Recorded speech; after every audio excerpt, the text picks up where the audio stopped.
it's 10 o'clock. This is the Gillum County Court regular meeting, March 5th. We're in the Gillum County Courthouse. The meeting is called to order. We've established a quorum and we'll now have the flag salute. I pledge allegiance to the flag of the United States of America, and to the republic which stands one nation under God, indivisible, with liberty and justice for all. Welcome. Good to see all your faces. I'm glad you came. Okay, I do have some additions to the agenda. Do either of you? No. Okay.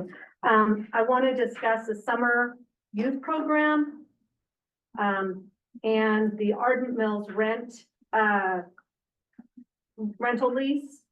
I want to get your input on some back and forth negotiations I've been doing with Ardent Mills. And then we had a request to discuss Greater Idaho. So those are three things I wanted to add. So are those in?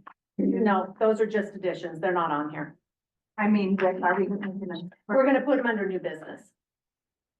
After, all appointments for new business. So it will go under 6.7. Okay, we have correspondence, public comment.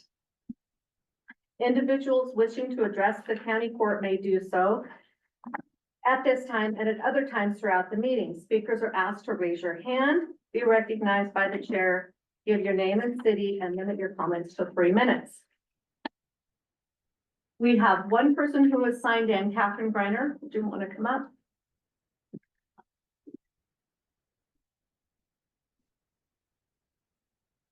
Good morning, Catherine Greiner, City Administrator, City of Condon, 128 South Main Street. I sent an email to the county court and I did not see it in the public correspondence. And so I'm just going to read it briefly in regards to the last meeting. So after the last meeting in Arlington, when you discussed about the host fee and the endowment discussion. So what I sent out was to all three commissioners was good afternoon. I listened to the county court today. I have some questions or comments on the discussion involving the early learning childcare endowment discussion and host fee ordinance. Both town halls had a childcare endowment as the #1 vote getting item. I would think the discussion is how, not if, it is going to get done would be more productive and appropriate. OCF are professionals in endowment operations and their fees are lower than the other investment consultants, an assumption I'm going to believe is accurate. I think this is a choice that gives the operation of an endowment to professionals. How this is set up as Gillum County as the entity or a new nonprofit, that's a discussion that is more noted at a lawyer level. OCF gave references and it may be worth a trip to Lake Oswego to discuss with them the pros and cons of an endowment with OCF. The comment that the endowment stays with the county is somewhat of a false narrative. All the savings and investments of Gillum County currently go out of the county to either the investment accounts listed on the financial Excel spreadsheet in the court packet or the Oregon Treasury local government investment pool. The only difference is that it would be managed by professionals. The host fee ordinance from Waste Management states that it is for the economic development and to assist the waste management chem waste employees. What better way to do both of those items than to invest that money into an endowment that may and will last longer than the host fee contract? Childcare is one of the biggest economic need issues in the nation, and that Gillum County has the resources to make this attainable to county residents at a reasonable cost will not only make our workforce stronger, plus it will assist with employee recruitment. Gillum County is in a position to be a shining example of what other communities can do if they have the resources money. 30 years ago, Gillum County was the cutting edge to get waste management a contract. To use these funds to continue a legacy of Gillum County being prosperous for the next generation is the type of thinking that got us to this point. I'm all about using existing buildings where practical. If in the long run, the operation costs double for operations because the short-term solution is 1 block or 9 miles away, I think patience is needed on the capital issues at this time to see how the next steps conclude before we go to a plan B. On the host fee, homestead rebate discussion, as much as I would appreciate more money in my homestead rebate check, if it exceeds $600 and a 1099 is issued, I'm responsible for the taxes on it. If you own a farm or ranch, I could essentially write that $1,500 off on my taxes elsewhere and have a wash. But if I was a homeowner in Condon, and I would be forced to pay 10 to 35% of the $1,500 in federal and state taxes. Maybe a solution is to offer another community service such as ambulance service membership, broadband service at a reduced price instead of a taxable item. With the contract with Waste Management coming back up in 10 years or so, and the rolling off of the SIP projects, now is the time to think long-term and invest wisely in Gillum County's future. I've not studied the Gillum County's budget, but guessing if we have 11 million in reserves, it would be better to find ways to parlay that money to not only help residents now, but residents in 2050. Thank you for the time in reading this and listening to this and serving our local government. Thank you. Thank you. Yeah. Hey, is there any online public comment? Okay. Is there any other in-person public comment? Come on up.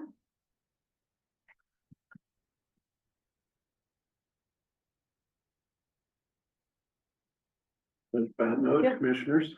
My name's Rich Harper. Rural resident, I live east of Olex. By 8 miles. I put together some things this morning while I was waiting out in my rig. I'm here in response to just what I had seen in the paper last week regarding the CAC's, the road department CAC recommendation in regards to paving 450 miles of gravel roads. I will compliment the road CAC for the work they've done.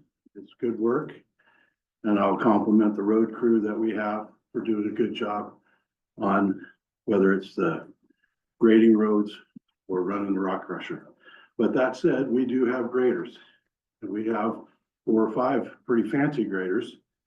We have dump trucks and belly dumps, and we have a rock crusher that's in operation. I don't know if we know what the cost per mile of grading and hauling rock is, but we need to figure that out prior to spending probably quite a bit of money on not only putting asphalt down, but if we did it right, we'd need to pull that aggregate up and probably put base on a lot of these roads. I can testify that the length of time I've lived here, if you want to take a ride on a good paved road, come out to Ridge Road, from where it turns to gravel to its baseline, and you'll find something that's extremely bumpy. And it has no base on it. And if we can't repair what we have and do the job on it, building 450 new miles of road with asphalt is probably not the best idea. Obviously, you need to consider that. But as I said, we have a good road department, and I appreciate the road work, the road suggestions that the CAC had come up with. I will limit my remarks to that. We had a little discussion earlier about Cedar Spring, but it's the pavement that worries me and the cost. Thank you. Thanks, Richard. Thank you very much. Hey, is there anybody else? All right, we're gonna go into correspondence. We have 3.1. We have continuing legal education report from Carrie Hayter, Justice of the Peace. This is a statutory requirement to carbon copy the county court on that notification. And there's a requirement of 30 continuing education hours every 2 years. There is a fiscal year 25 special projects final report by Common Scholarship Foundation in your correspondence. This is all online as well. And we're going to do virtual fence in a moment. Treasurer's financial report is in your information as well. And Waste Management January 2025 tonnage summaries. Any questions on the correspondence? The special projects, what's that? They have a balance left, is that right? Condon? Oh, the Condon High School is going to be on 6.4 down below. Oh, that's right. Okay, This is a final report okay, from the Condon Scholarship Foundation. okay, that's right. Does that answer Okay. your question? Yep. Okay. Yep. All right.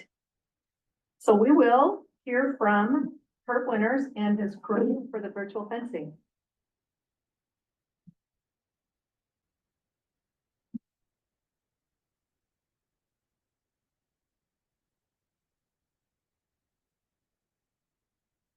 Did you want your students to come up too? Or, okay. That's okay. Good. Mhm.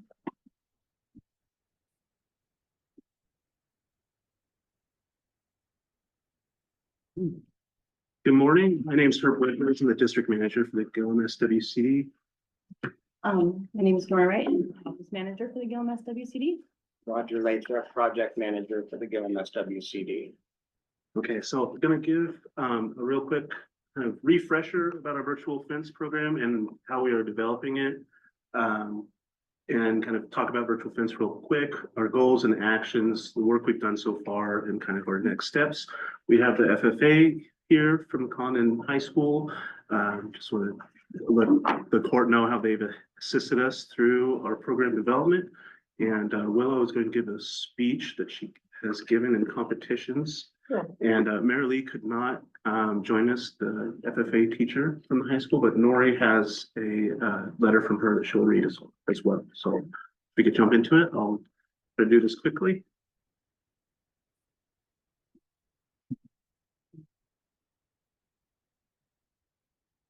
Okay, real quick, we had the Lone Rock fire this last year. That's just a footprint there of the fire itself. Next slide, please, Anya.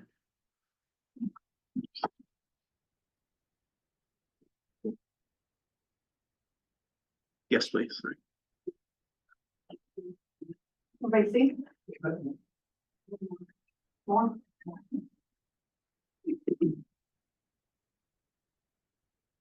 Thanks. Okay. Great, so yeah, really just want to focus on the Upper Rock Creek watershed, which is where this fire took place. The need for this technology is we're seeing increased wildfire frequency, which, really expands our invasive species, and just creates a lot of problems with us ecologically. So next slide, please, Lynn. So zooming in of the watershed itself, you can see Lone Rock there in the map, but that is the Upper Rock Creek watershed. Next slide, please, Linda. So the whole watershed is 177,000 acres, 92,000 acres of the watershed burned. It's almost all private, but this is the headwaters of a really critical steelhead stream also in our county. Next slide, please, Anya. So like I said, 52% of the watershed burn. That creates major problems for us as far as flooding and things like that. And like I mentioned, the annual grasses, 300 miles, approximately 300 miles were burned, 9.5 million miles worth of fence. Like I said, increases erosion, sedimentation, water quality issues, habitat loss, what comes with wildfires. Next slide, please. So we have been holding meetings since this happened. You can see the map here where Roger mapped all the fence in mostly Gillum County for us. But when this fire happened, I've spoke to the court about this, but we were landowners in Lone Rock reached out to us about this technology, and that's when we started to do our research. Next slide, please, Manya.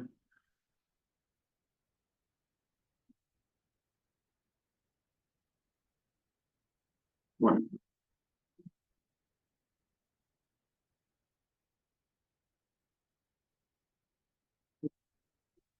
I think you might have, but that's okay. Oops. There we go. Just keep going forward. We'll figure out where we're at.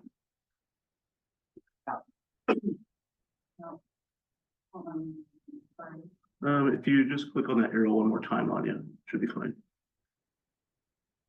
There. Yeah. It's popping up the menu. No. Here, I'll fix it real quick.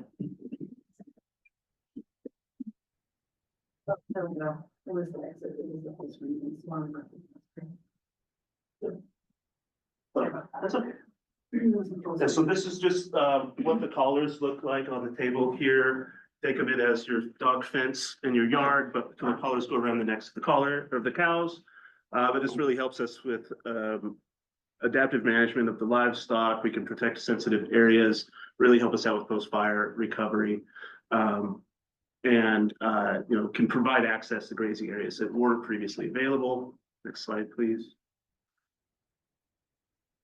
So this is where we asked the virtual fencing company to look at how many towers we might need in the whole fire footprint. I think I shared this to you when we came to the court back in August. But to cover the whole burn footprint was like 26 towers. Is that right, Roger? So that's when it came to the court asking for funding for 10, thinking that we could move them depending on winter, summer grazing patterns. Next slide, please.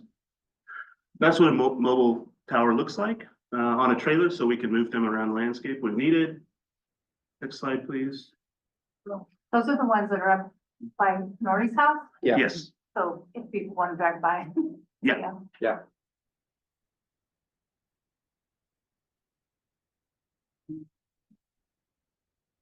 You have all 10 out now. Not yet. We had 2 out this fall. Oh, And then there was a shortage of collars. So, but I'll get to it, where we're gonna, ramp things up this spring. So this is just kind of the goals of our program, right? So we want to increase local adoption, with the Gillum County producers. We want to develop individual grazing management plans through our partners, like how to use the technology with their operations. And ultimately, we want to develop like a watershed-wide grazing management strategy. Like, how can we use this technology to create areas, like say on ridges, where we can mow down the grass using livestock to slow down fires. So it's going to be a concentrated effort between NRCS, our producers, OSU Extension, the Eastern Oregon Ag Research Center. And so we're getting all this underway. So next slide, please, Nadia. So year 1, we're really focusing on outreach, getting folks. We had 2 early adopter producers that did it this fall, this winter. Things went well. We're excited to have more producers online this spring. Year 2, we're going to be refining our grazing plans and then really working on this watershed-wide kind of grazing strategy. And then, throughout the whole process, like year 3, we want to kind of see what we've learned, present to the court how the technology is working, how many more producers we have that are interested in trying out the technology. Next slide, please.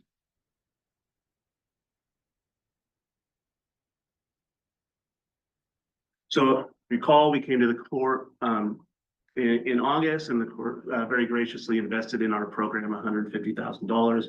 Our SWCD invested $33,000, and then we were able to get another grant from the Ford Family Foundation to help out get this program up and running. And then we had some other help. So next slide, please. This is just kind of an overall vision. I just kind of talked about this a little bit, but this looks complicated, but it's basically saying we have a lot of people that are helping us do this. This is pretty unique.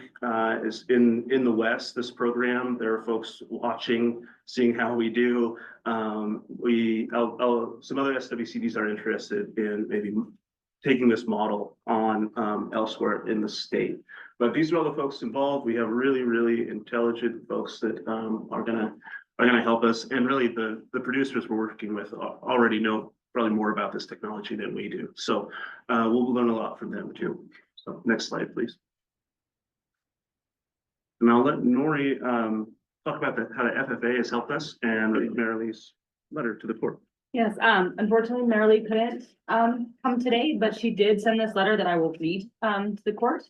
And it just says, "Good morning, everyone. I'm sorry I'm unable to be there in person today. Our district has a shortage of substitute teachers, so let this be my plug. If any of you are interested in substituting at the Condon High School, we could sure use you. It's my honor to introduce the FFA students here today.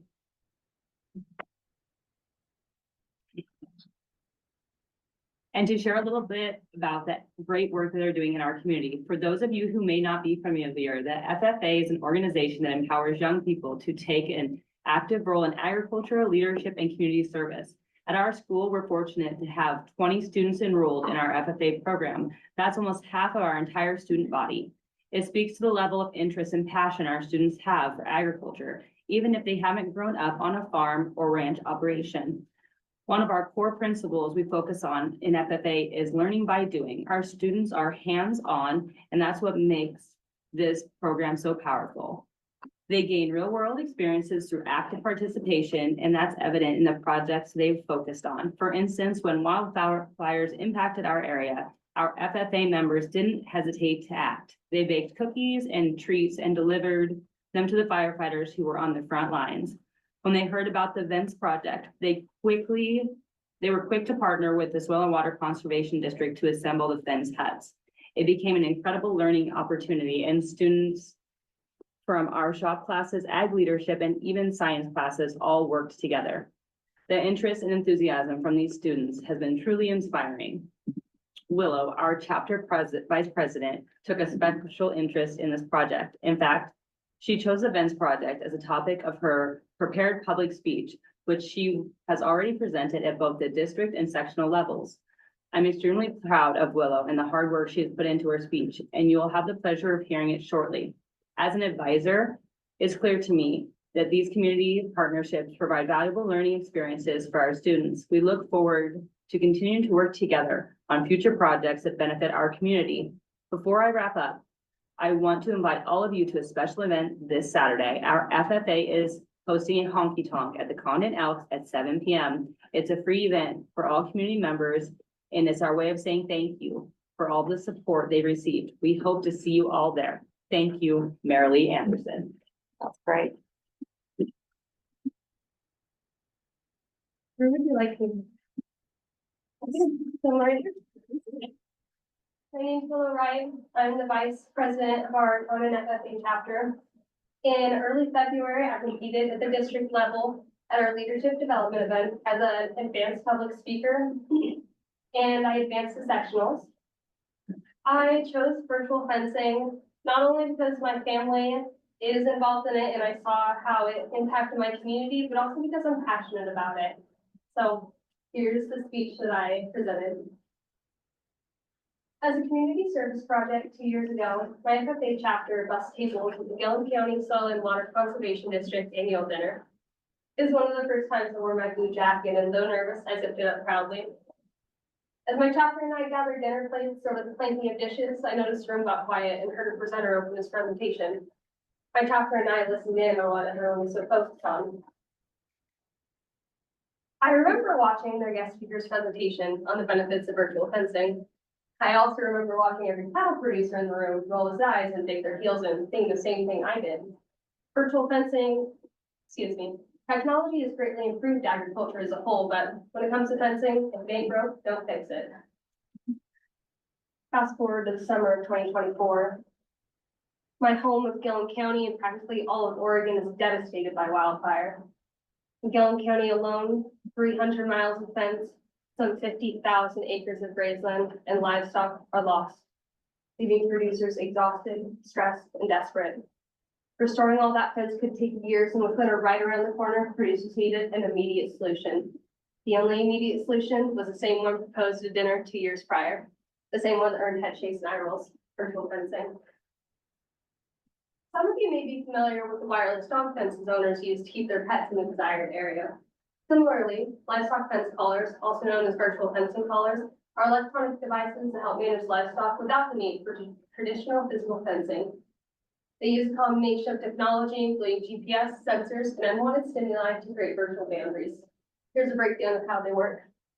Using software or an app, producers establish the boundary of the virtual fence within the desired grazing area. The collars formed by the livestock communicate with the solar-powered radio towers and satellites. The collars know the location of the animal compared to the virtual boundary, sending unwanted stimuli to the livestock to direct them away from the boundary. While there are numerous financial benefits to this new technology, I'm presenting to you the other possible benefits of virtual fencing. Once the wildfires had devastated so much fence line and grazeland, producers needed a quick solution, and the simple reality is that 300 miles of fence cannot be put up in one day. Our local soil and water conservation district presented them with the option of virtual fencing as a temporary solution until their physical fences could be rebuilt. Virtual fencing allows producers to utilize unburdened grazeland after a wildfire and release the stress of not having any physical fences to keep their livestock from wandering. It buys them, perhaps more importantly than any other resource, time. While virtual fencing can help in short-term situations such as those stated previously, it can also be used in a long-term sense, especially when considering the environment. Overgrazing is a common concern in turning livestock out to pasture. Virtual fencing allows producers to easily change and move their livestock boundaries to minimize this. Additionally, frequent pasture rotation results in less soil compaction, allowing for vegetation to grow back at a more rapid rate. Another concern when turning livestock out to pasture is the protection of riparian areas. With traditional fencing, these areas must be checked and maintained regularly to ensure that the sensitive areas are not damaged. When a virtual fence system is in place, producers do not have to worry about the upkeep of their important physical fences.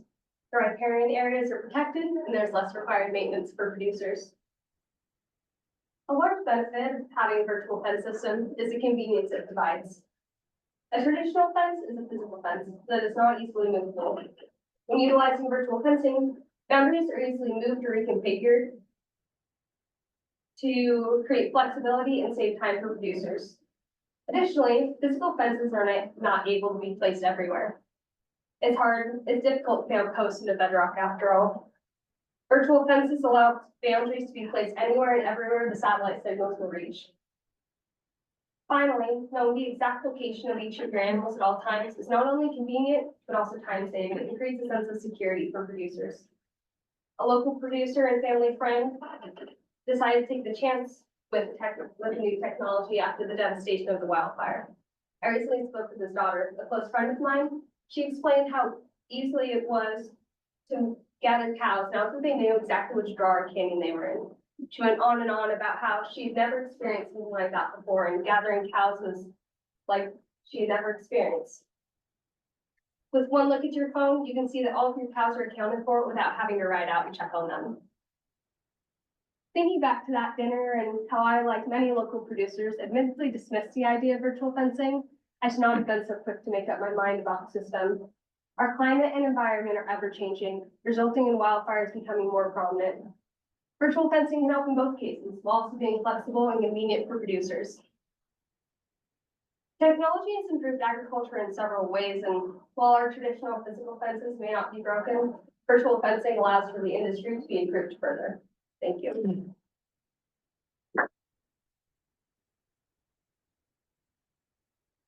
Thanks, Willow. Great job, Willow. Okay, next slide, please, Lanya. Just a couple more. And we have to give a thanks to Mr. Kent Anderson. He helped us put together 10 of these towers on trailers. He threw away the, 40 some odd page, 42 page OSU manual on the first day, just started doing it himself. But couldn't have done it without him, couldn't have done it without the FFA, couldn't have done it without the county court. Just a great moment to see a community come together and put some really great stuff on the ground. So thank you. Next slide, please. It should just keep going. If you go next, Anya, it'll keep going. There you go. One more.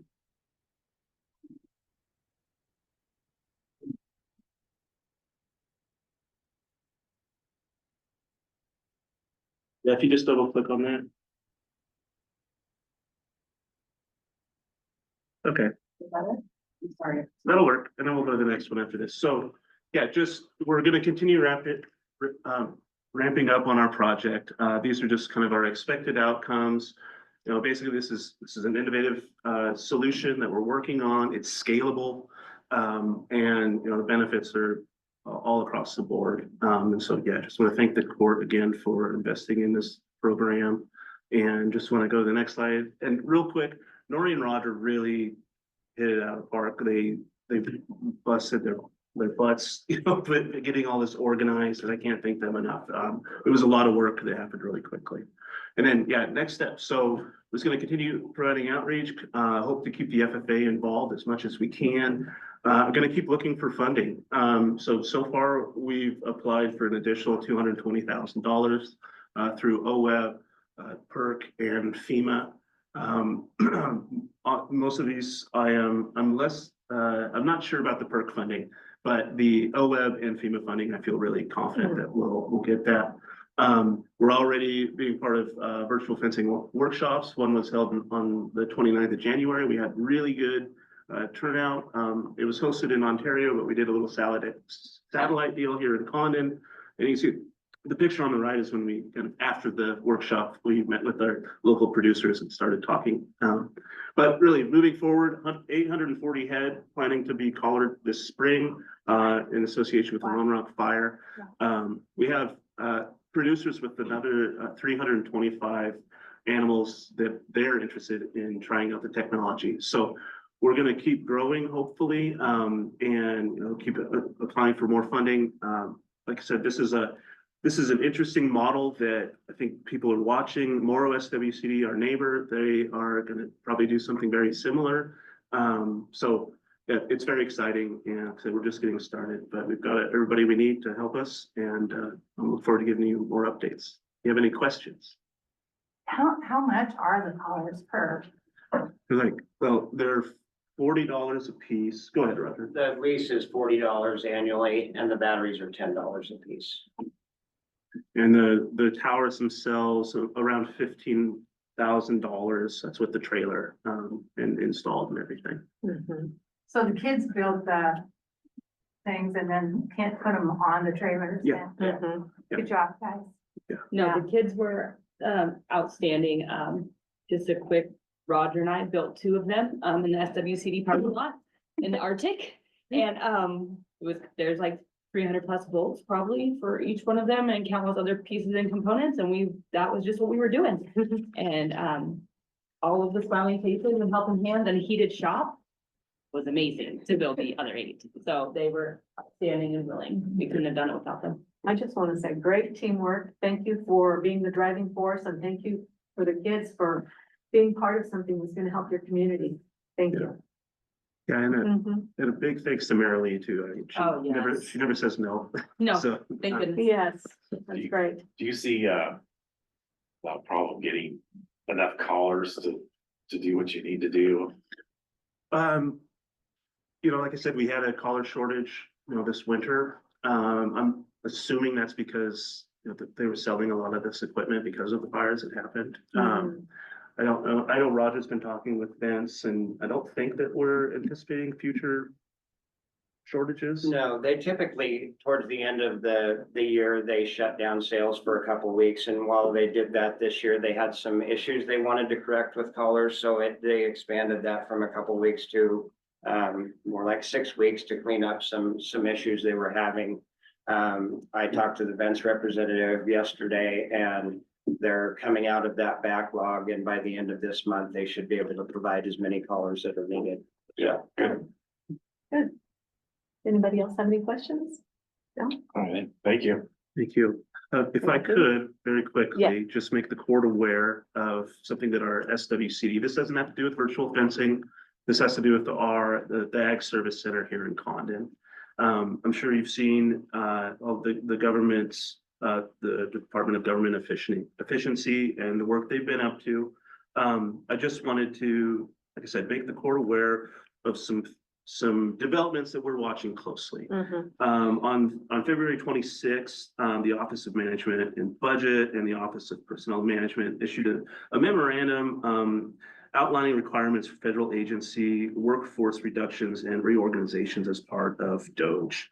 And then just yesterday, they announced that they've listed, that they've planned, there's 59 nationwide Farm Service Agency and Natural Resource Conservation offices that they're planning to terminate their leases. Why I bring that up is we, the SWCD, own the building that USDA is housed in here in Condon. And that houses a Farm Service Agency and the Natural Resource Conservation Service. When at full capacity, that has 7 federal jobs in our community. And as far as the district goes, we receive a lease payment from the USDA that helps us pay for our building. We are just, like I said, watching as things develop. We haven't heard anything about our office being, that lease being in jeopardy. But just wanted to bring that up to Okay. the court, that we are watching it. We'll keep you updated. And I'd be happy to answer any questions. Whenever we need to write or contact anyone, we're ready. So if we need to do it now, Okay. Yeah. Right, yep. What other slides are? What are other slides? I don't think so. I'm sorry. I don't know what's going on. No worries, no problem. Thanks. Thank you. okay, let's keep in contact. We always do, but, on what's going on with that. It's Yeah. a daily, things change daily. Sure, and it's, Mhm. I mean, our service center is very productive. Mhm. Around just under $14 million came out of that building, for disaster relief, CSP, equip, fencing, juniper cuts. And again, that covers Gillum and Wheeler County. Mhm. But yeah, the NRCS office on its own is one of the biggest, has the most great contracts and funds that come out. I think the only other one that has more is Pendleton. So if you think about Umatilla County's agriculture compared to ours, I mean, it is a high functioning office and very valuable to our community. So Okay. All right, thank you very much. Thank you. Thanks. And thank you to the FFA group. Thanks for coming today.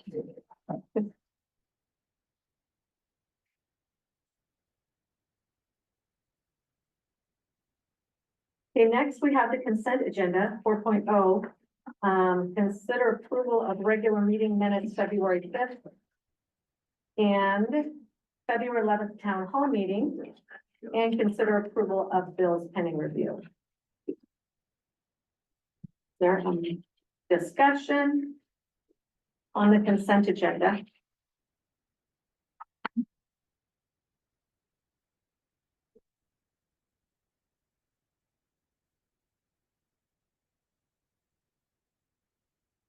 I think I had a. Did we have a bill in here last time? I read the email that Anya sent me on, conflicts of interest, Mhm. but I didn't see anything in this tranche, so I'm gonna say I move to approve the consent agenda. I'll second the motion. Okay, it's been moved and seconded to approve the consent agenda. Is there any discussion? All in favor? Aye. Aye. Aye. Aye. Sorry. Motion carries. Okay. Now we move to unfinished business. Consider adoption of financial reconciliation policy. This was a continuation of the February 19th meeting, and this is a recommendation after a financial review. The policy has been reviewed by legal counsel, and I do believe Commissioner Watkins had a little bit of a suggestion that is. So just to clarify the financial reconciliation policy further, I would like on policy statement, all Gillum County financial accounts shall be reconciled monthly. That would be removing bank and Fenton Financial. On 2, the Gillum County Treasurers and the Gillum County Clerk's Office as pertaining to all financial and bank statements.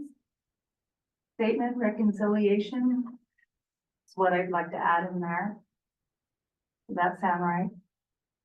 As pertaining to all financial and bank statement reconciliations. To all bank, okay.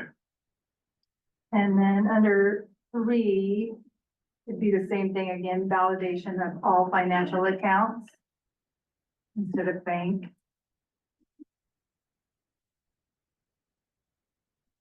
And then on 4, the same thing where it says bank reconciliations between the general ledger, it'd be financial reconciliations between, or we could put financial and bank.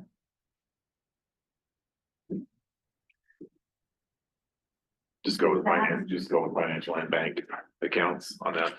Yeah, I Okay. think so. That's, And then that will cover them all. Okay, So I move to approve the financial reconciliation policy as amended. with those four, just those four Yeah. sections, right? I'll second the motion. it's been moved and seconded to approve the financial reconciliation policy as amended. Is there any further discussion? Being none, Anyway, okay, all in favor? Aye. aye. Aye, motion carries. And you made your changes on that? Yeah, on the form for her. Okay, thank you. All right. Next on the agenda, we have new business and we have USDA Wildlife Services budget request. Shane Coyle, okay, and are you gonna have her come up with you? Her, is it St. Clair? Yes. Okay. Okay,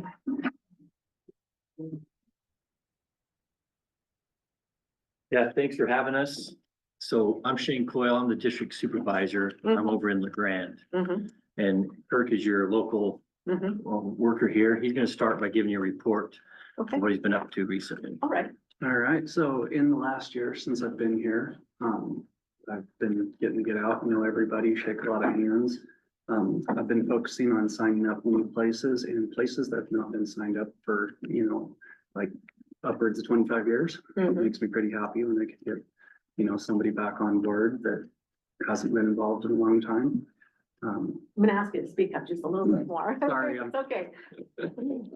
Anyway, I've been, not only do I, work for the ranchers, sheep, cattle, people, everyone in the ag business, but also, from sand rats down at the fairgrounds to been, come pick up deceased animals, dead deer out of people's yards. Okay. It doesn't matter what the call is. If it's wildlife, I have to answer the phone and it's my job that, so the foxes in town, protecting everybody's, mini dachshunds and house cats, the coyotes in the trailer park, that, it all pertains to me. Mountain lions, skunks, bird work, I've been doing it all. On as far as like total acreages, right now I've got here around 95,000 acres of the county. Since I started the first of last year, I've removed 241 coyotes. 241 coyotes. Wow. I've been focusing, it's been great. I'm trying to build the program up and, lots of, just recently, a lot of people, like I've been getting phone calls of people wanting to sign up that are like, hey, we've been hearing about you and, Mhm. We want to get involved. And so that's been great. I had the airplane come out, and do some flying. People were extremely happy with that. Okay, And- so that's for coyotes. Mhm. Okay. And that's a tool that's very important. Mhm. And that's something that, like I was contacted this morning, I've put together, as many large blocks of land as we can to, acreages to be able to work on. And the flying's, really good tool. And like I've been contacted by people that are like, oh, well, we didn't realize that, plane was coming over here, that if once I've reached out to people and, they're really surprised when I call them up and I'm like, hey, I've got the plane coming next week. Is there anywhere that you'd like, flown? And they're like, whoa, that would be wonderful. Good. I don't think people are used to being contacted about Mhm. you coming to them. And so like I've been contacted with people that are like, well, we didn't realize that, you guys are being active with this again. And that's, like I said, that's part of my job and, so Okay, I've been reaching a lot of people with that. so is that included in the contract? That is not included. It's not included. Yep. Who pays for that? So this year, we had some extra money from the state wildlife. Mm-hmm. And so we're donating that 2 days worth of flying to Gillum County to kind of keep that going. In future years, we hope to be able to include it with our current ask and the money we're getting from the landfill. Meaning he gets some money from the landfill. And so if he can work that, that'll free up some funds in this year's ask to Okay, put towards flying for next winter. when you say the landfill, it's this landfill. Yep, Arlington, okay. is that, Okay, you gotta bear with us. Okay.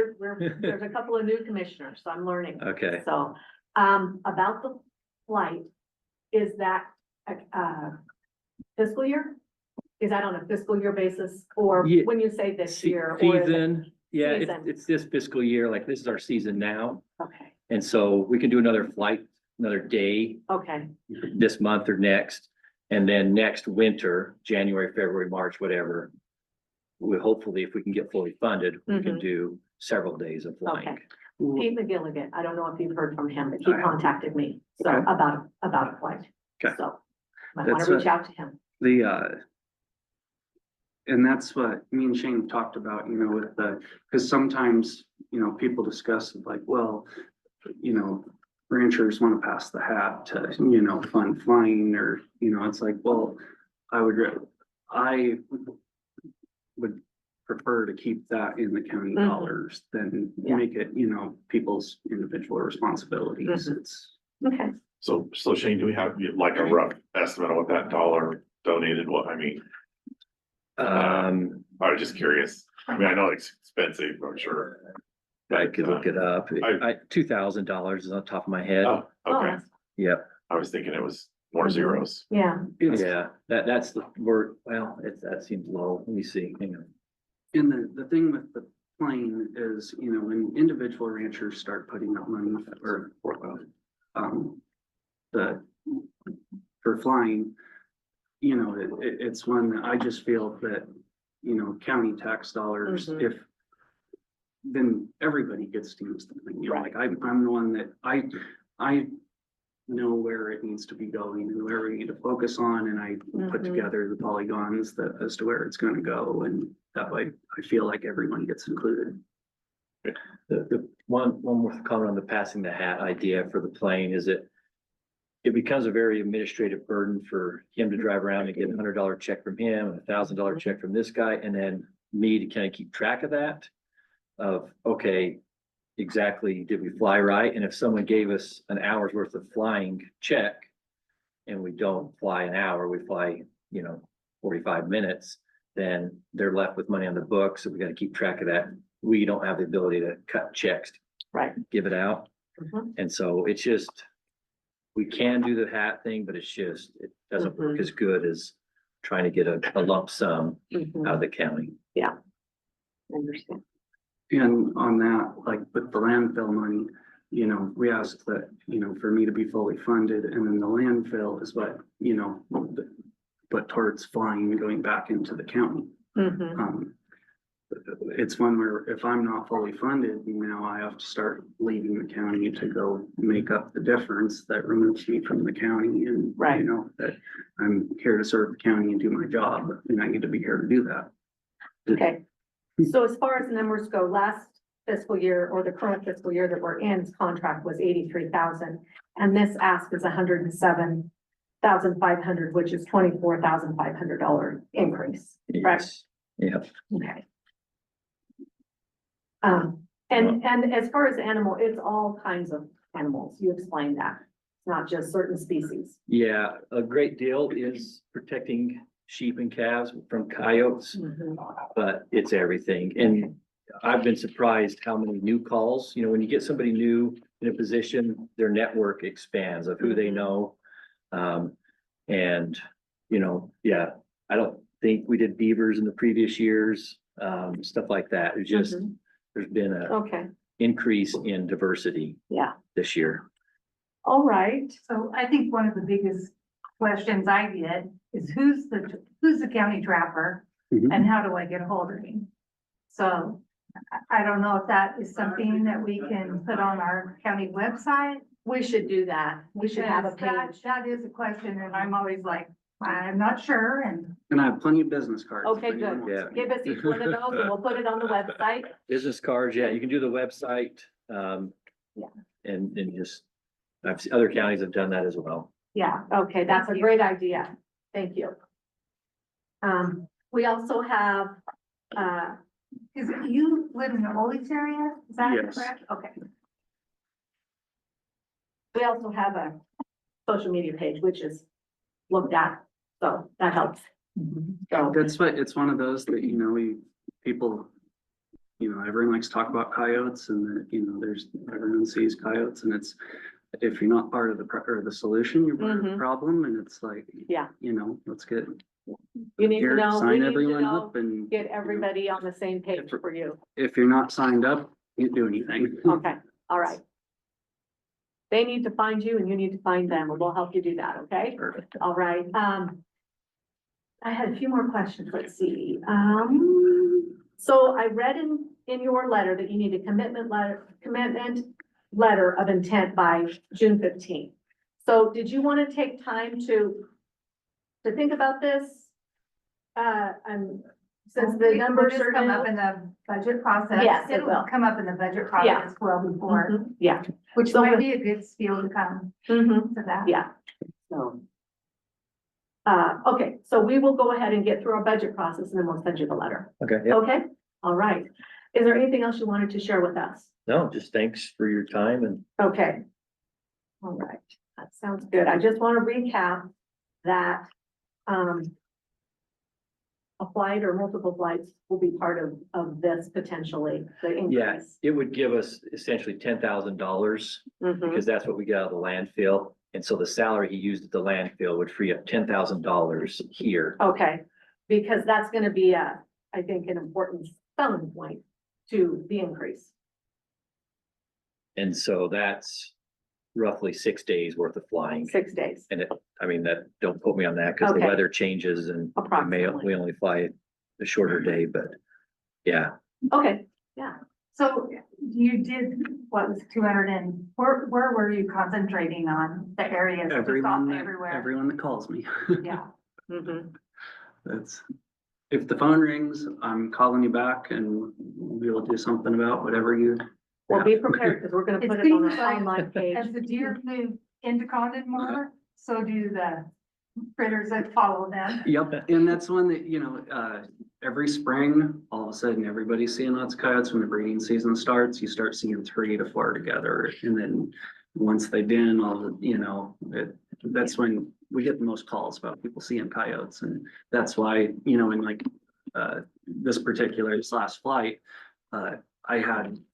I think I signed up 5 new places, all together. And that was when, we were at 5 degrees, the ground was Mhm. frozen.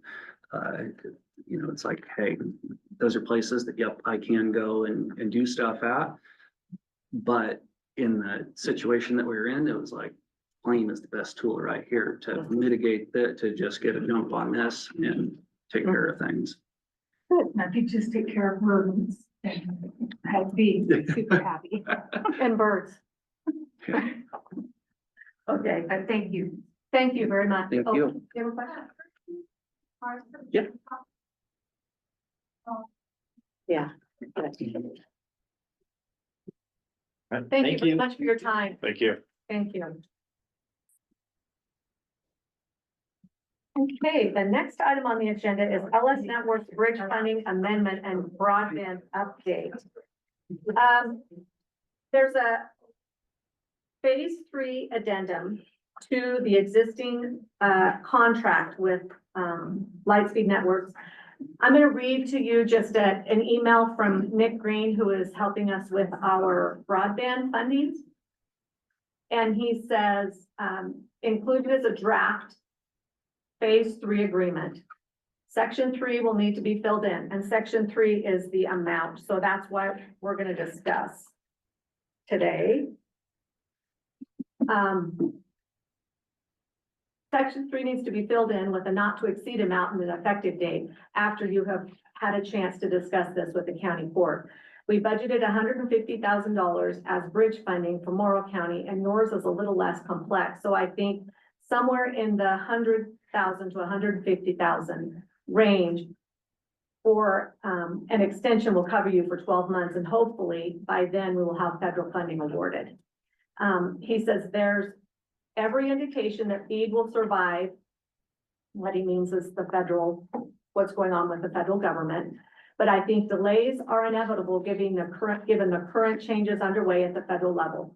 Fortunately, all of these costs will count toward Gillum County's match once an award is made. So what he's saying is this contract would count towards match. So we're in a situation where we're completely prepared for the pre-qualification of our BEAD funding, but then we're gonna have the actual application. So we've done everything we need to do for pre-qualification. All the pool setting agreements are in place, all the data has been gathered.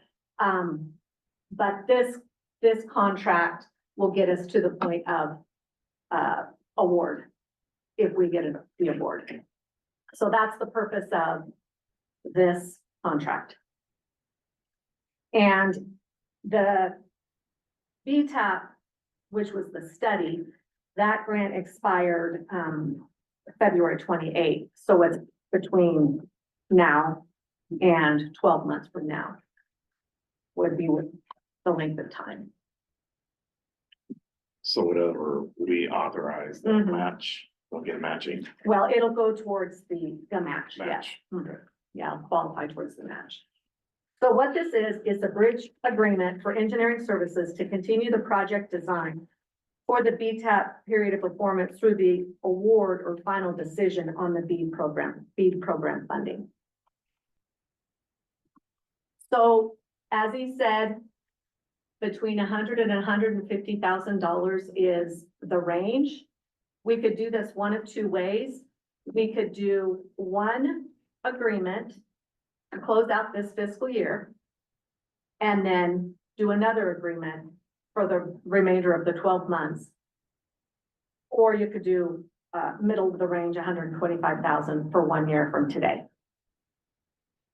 However you choose to do it.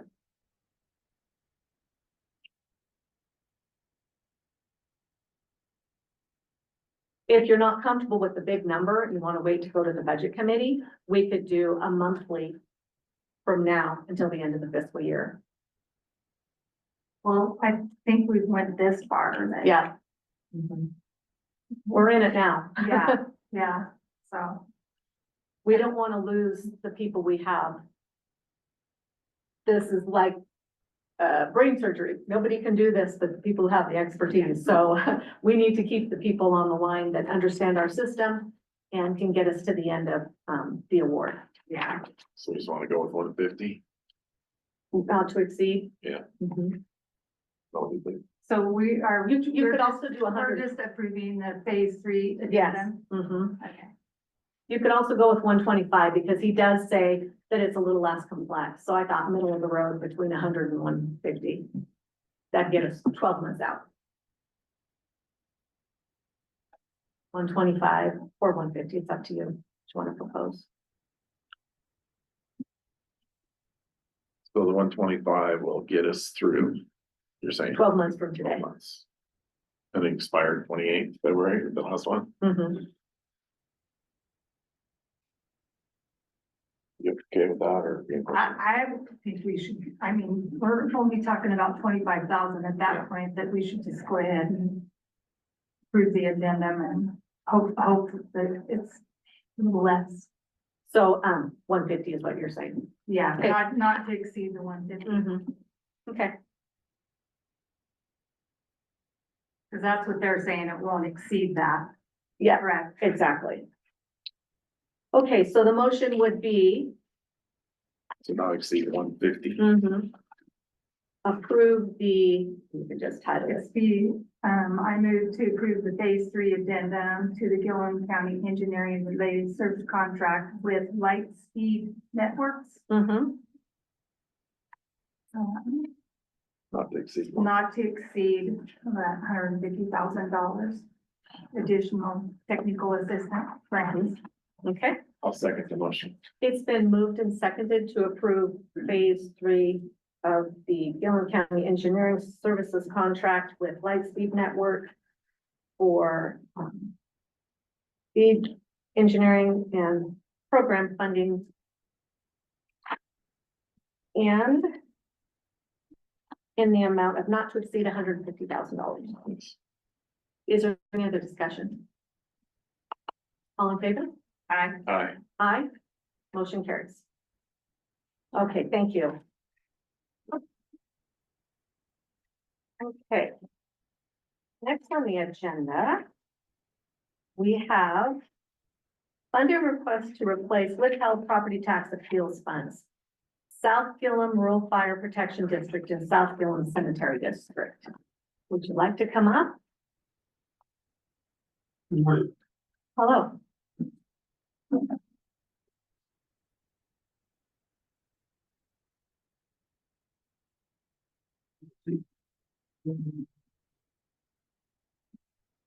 Mr. Shaw, are you a cemetery board member? No, I'm fireboard. Fire, okay, thank you.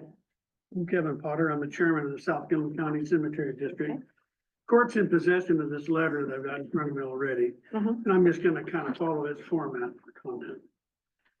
The South Gillum County Cemetery District respectfully requests $10,345 from the county to offset the property taxes withheld in the 22 to 24 that have been withheld due to an appeal by Pacific Power and Light and Avangrid.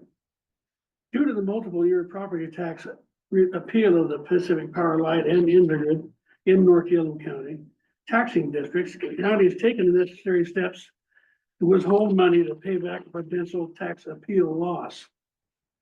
The amount withheld under ORS 305-286 is at the discretion of the county assessor and treasurer and must be held in a separate interest-bearing account until the dispute's been determined.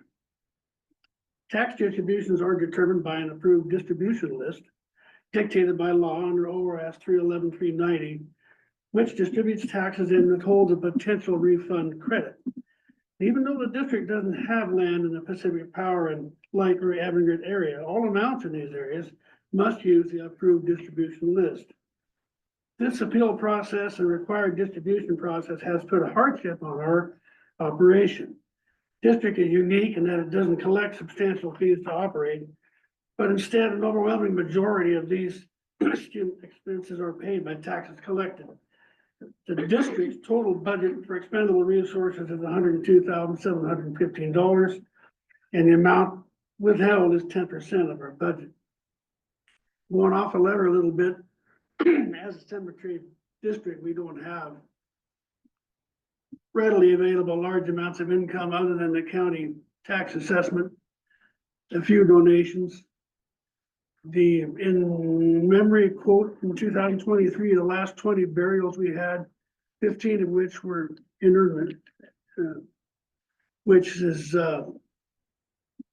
subject to the choice of the families whether they want to do an interment in a mausoleum or a direct burial, and that affects sale of liner, opening, closing graves, that sort of thing. So the amounts do vary. And at the same time, we have a sexton whose salary must be paid, and we do have utility expenses that are ongoing during this and operating costs. So we ask that this request be funded by economic development or general fund dollars. And an agreement is made for either payback of these funds once the appeal is settled or write off the amount as a grant. And we support the fire district and its similar requests. So it was the 10% in 1 year? It says here at 22 to 24. So 3 years. Sorry, So 3 years, yeah, 22, 23. it's ongoing, yeah. Oh, so that number divided by 3, right? Apparently, yeah. Okay. So So, 3,000. and what was the cemetery's portion? What were they? The 3 years, how much money was it? 10-3, wasn't it? $10,300. So that's I think they had, the 78 was a fire district. 34, 30. In those 3 years of what this appeal has affected, Yes, right? yes, Okay. Thank you thank you. for your letter. Thank you for your time. Uh-huh. I'm Jeff Schott, Director on the South Gillum Fire District. I apologize, I'm not as well prepared as I should be. I didn't anticipate being here today, so I don't have a copy of the letter in front of me, but we Do have, you want it? Not Okay. necessarily, no, I don't think it materially changes what we're asking here for. I think you have them out in front of you. Yes. We have a relatively meager budget for what our operations are. And so having this amount withheld, does make a fairly significant impact to our, operating funds. So we're essentially making the same request that, Okay, we get backfilled, and then if the appeal is granted, then we can pay something like that. So, anyway. thank you. I wonder if that was the same thing over the last 3 years. Is that just that amount too? You know, I don't. I'm not sure. What's it, Kevin? Okay. Yeah. We Yeah. do have you guys Kelly hear- Smith, sorry to put you on the spot, who's here from the assessor's office. Do you have any, did the numbers work out with what your numbers show?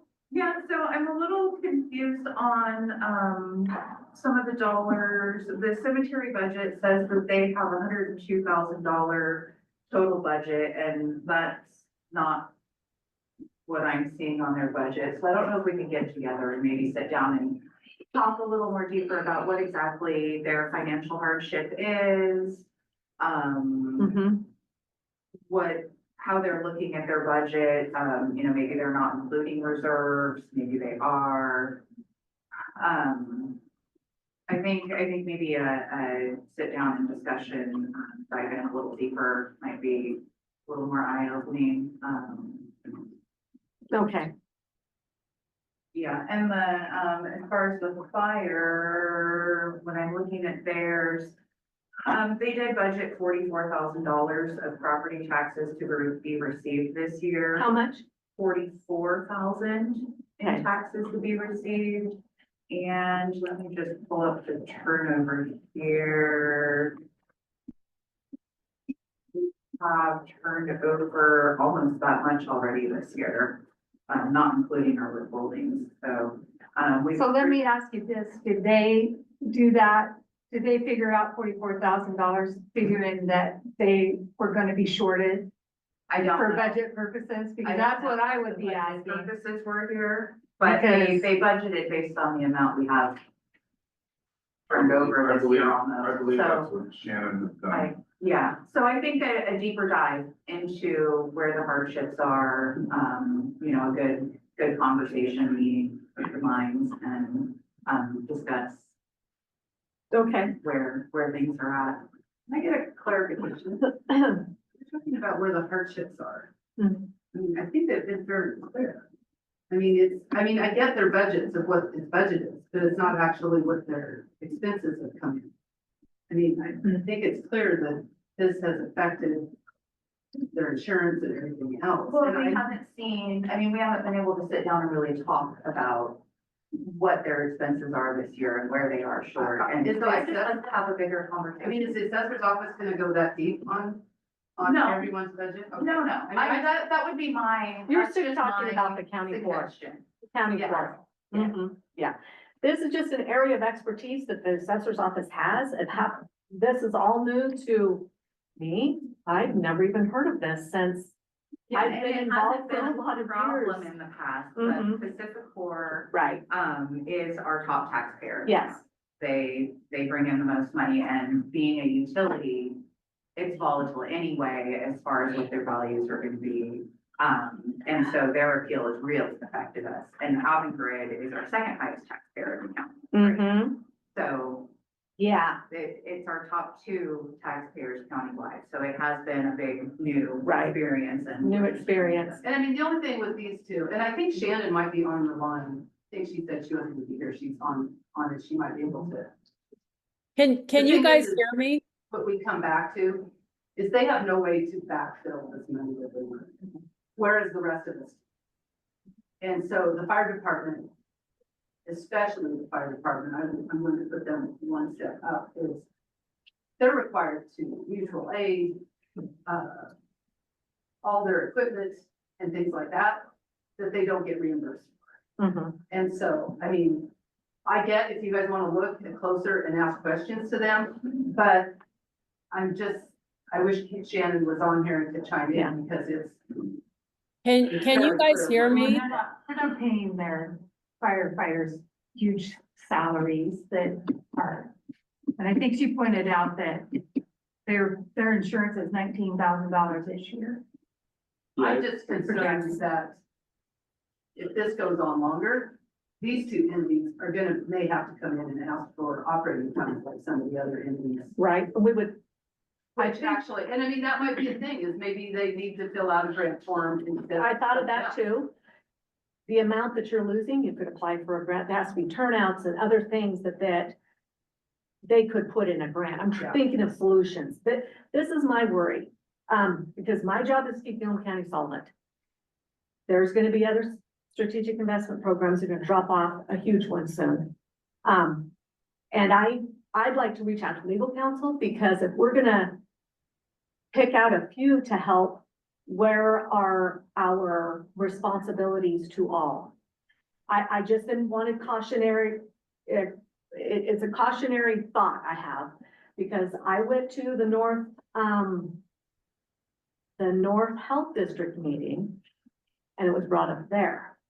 So it's growing. This is not just, so if we help two, I want to reach out to legal counsel and find out where our parameters are. Can you guys hear me? Thanks, Jen. Go ahead, Yes. Shannon. So the 6.5% that is in the letter is through what we have collected to this point this year. So that's how much has been withheld from our taxes. We have paid almost $40,000 in expenses this year. That covers insurance. It covers the contract for the fire services coordinator. It covered heating expenses, and it covered maintenance on building and vehicles. So we have already paid almost in total what we have received in taxes this year for expenses that we have, and our insurance is only going up. When we look at, we do not receive any funds that are coming into the North End districts from Pacific Core or from Avangrid. I And so- understand. And so when you look at what we're losing and what we're having to pay as far as expenses, it doesn't take very much to put us in a big problem. Mm-hmm. Are there any thoughts here? Well, I understand, and the unfortunate is that we still don't know when this is gonna end, this appeal process. But we're in a situation, I think, too, to where it comes right down to it. We're gonna have to step up and try to help. But my concern too is, as Judge Patton said, is if we do something for two, and which I think these two really do need some help. We just need to find a way to do it. Mhm. Can I speak to that again just a little bit? When you look at the North End districts, the North End Health District has been getting 800 and some $1,000 a year in tax dollars. We have been getting, the most that we've received in recent years is $51,000.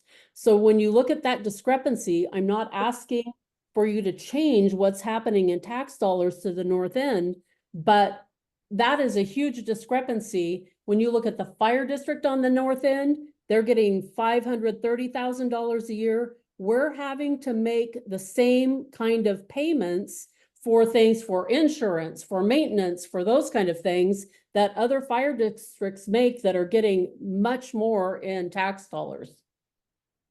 Do you typically apply for the grants every year? No. Because The fire district, the only funding that the fire district has received from the county was money for the building in Condon, which was one of the county's, that was one of their projects that they wanted to get done, was new fire stations. The county Right. generously gave us money for that, but we don't Mhm. apply for funding every year. Are there any other thoughts? I think we should find out Mm-hmm. how we address it, Mm-hmm. and I think we should make these small districts whole. Yeah. Because it's just as important to the North End and the South End to have both those fire departments Absolutely. operational, because They Yeah. call on each other all the time, so. Okay, so we'll reach out to legal counsel. I just want to clarify the whole thing so that we don't end up going down a road that could later get us in trouble. We just need to figure out a way to Yeah, help with this. we'll get there, one way or another. But because whether it be a grant, the grant program or something, we have resources for districts. So, Can I add something? This is Uh-huh. Janet Griffith. oh, Jana, go ahead. We are down 15% this year in the tax dollars, just this year alone. Okay, Which is not in that letter, and that's something that Shannon had brought up. So you have oh, those out okay. to compare. We'll Um, research that as well, and then we'll do our outreach to both of you with the answer. Both the fire and the cemetery with what we find out, and then, go from there. Yeah, and the There was a 10%. point I want to clarify, Gillum County lost too. I mean, yes, we have a larger budget, that's absolutely true, but I just want to clarify, we all share in the burden, and I agree, it doesn't seem fair or right that the districts that don't benefit from taxes from the projects are affected by an appeal. But if regardless of how the appeal turns out, those districts win, because they're gonna get their money back regardless. The other districts potentially won't. Is that right, Kelly? Am I saying that correctly? Yeah, Yeah, so no matter okay. how the appeal comes out, the districts that are not in the code area that's the appeal is happening in will be made whole. They may or may not get some interest distributed, that depends on the outcome or factors, but they will get all their tax dollars in the end. Okay, The North Districts, anybody in code 4, which I think is everybody in the north except the city of Arlington, they're the ones that would okay, either get some money back or less than more. okay. We just still don't know how long this is gonna go on. Any news on the, So this is all hinging on the Delta Airlines case at this point, which we obviously don't have Delta Airlines here in the county at all. But they are in the Supreme Court right now hearing a case on whether intangible property can be taxed. And, that's what Pacific Corp is appealing, is their intangible properties. They feel like they're being double taxed on intangibles. So if Delta, depending on how it comes out, whether intangibles are taxable or not, Pacific Corp is then expected to settle as is Avangrid after that. So it's kind of, it's all waiting for a, case law basically to be set on. and then there'll be case law to dictate the rest of these? Yeah. Okay. All right, okay. Do you have any questions, Jeff? Nope, thank you. Okay. Did Kevin already leave the building? I was gonna try to catch up on him. Oh, So is there any way to do some kind of an agreement that could be signed with districts that said, yes, this appeals process is going on, and we're gonna give them the money forward, but the money will come back to the county. it would be a loan document. Yes, something similar to that, just to make them whole while this process Yeah. makes its way through, Mhm. especially with the ones that we know are gonna get their money back. Yeah,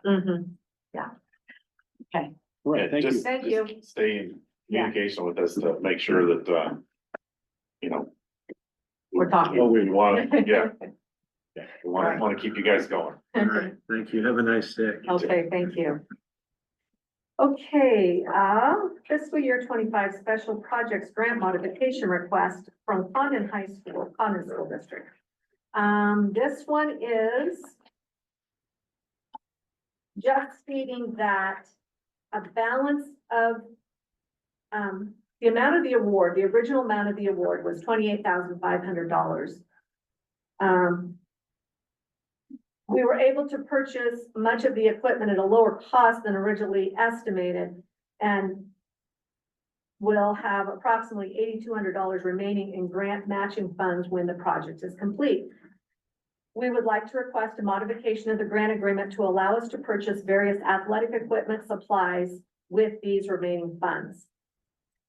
So their request is to modify the grant the balance of $8,200 to, modify the grant to purchase athletic equipment and supplies. That can't just be covered under what they put in Very for. similar to what the request was. Yeah, that's what I was thinking. So do you think it fits? Do you think they even needed to ask? I think it's. Because it says upgrade to the weight room, so there are probably things that aren't in the weight room is what they're wanting to spend. I don't know. I feel it's, I don't think it hurts to just Mhm. be on record that Same we, thing, synonym. yeah. Or month. And I like the fact that they were frugal with their spending. and Yes. We're able to use it for more, and that's great, so. Okay, so we'll modify the grant. Do you need a motion? Okay, all right. We concur. We will modify the Yeah. grant. I like that. Modify the grant just to let them be able to. Mhm. And I like the fact that they're being upfront with it. Yes. saying, That's good. I think they're gonna have a big request, Conan School District, coming up for capital projects, so. Mhm. Okay, we have, this was a recent development. I know that our road department was waiting on this right-of-way application finalization for Martinson Construction. Do we just have Mortensen, or do we also have a Rally Networks? Okay, so in your packets, there's two, and yes, they were late to be received. Right-of-way agreements. Did you want to explain them at all?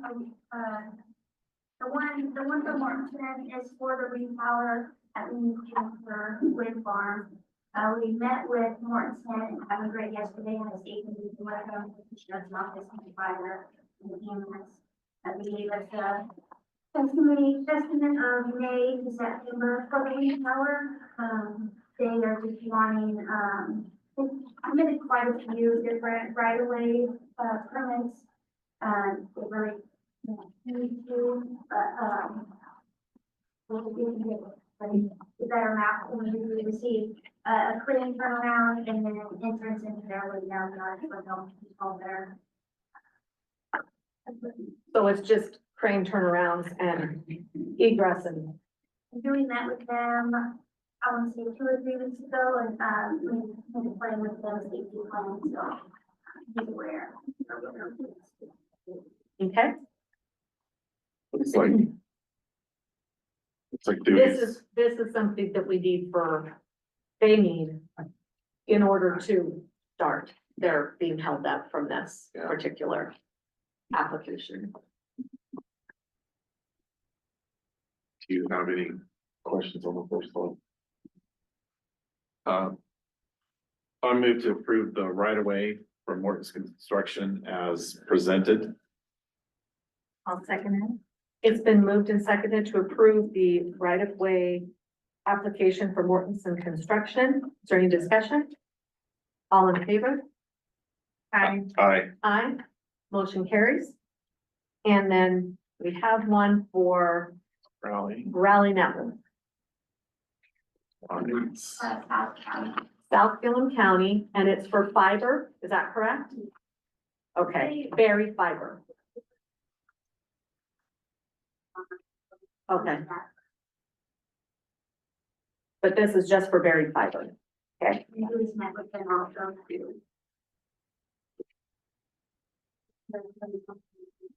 okay. I think there was, I just know of some issues that were out my direction where they were told to dig in a certain area and they And he got. took the area of least resistance and dug it in. Oh, Not really, they were doing some things, so. So they had to go out and, He went and inspected it. Maybe went set up, had to be exposed. yeah, I think, maybe Dwayne's Oh, Dwayne. saw that.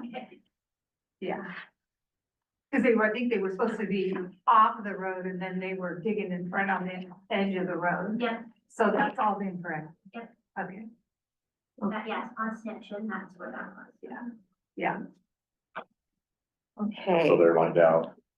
it sounds like it. Okay. I think they got, Very happy. no, I don't know if there was a miscommunication between the higher ups and the actual workers, but could have been, anyway. So, yeah. Any further discussion on that one? I'm good with it. I apologize for the late, but if we didn't do it now, it was gonna hold up that other project, so. Yeah. So do we have a motion to approve the right-of-way application for Rally Network? Yeah, I'm good. I moved to approve the right of way from Raleigh Network as presented. Second. It's been moved and seconded to approve the right-of-way application for Rally Network. Any discussion? All in favor? Aye. Aye. Motion carries. I also want to give an update on this year's spring. Oh, would you come up? Just.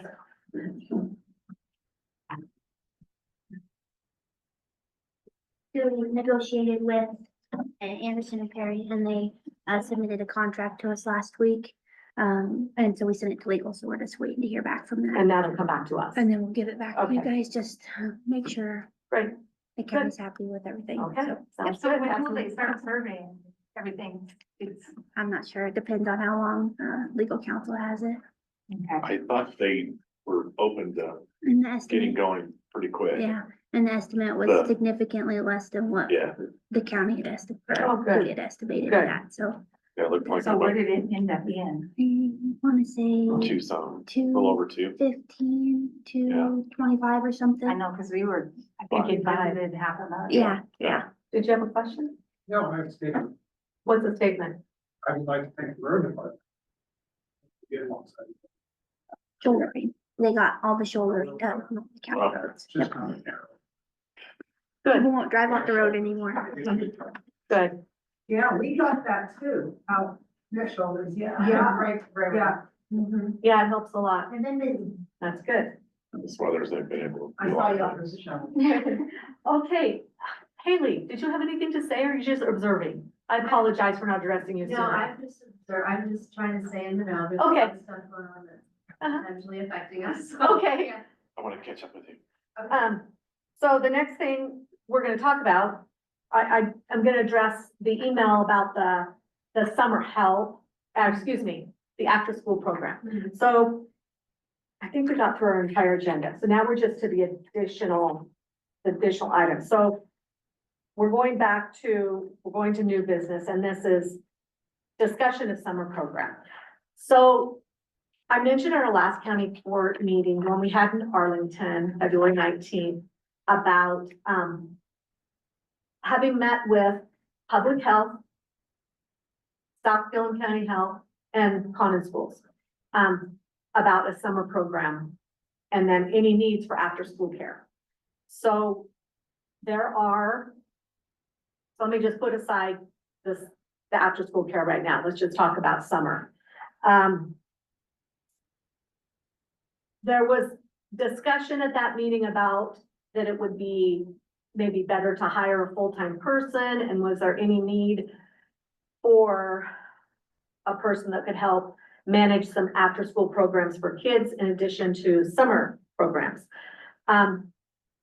Since that discussion, we've received in communication from the childcare that once Condon Early Learning Center has their expansion completed, there will be space and they will offer an after-school program. So that takes care of that need. There's going to be a little bit of time before that happens. So all we're talking about at this point in time is a summer program, and how do we get that up and going this year? Daleen Selby and Lisa Helms are highly motivated and ready to take this on for the summer with prevention dollars. And I spoke with Daleen today, and because of a lot of financial unknowns and not sure if this position would be a full-time position, I think it needs to be a half-time position, and it would be fully funded with prevention dollars.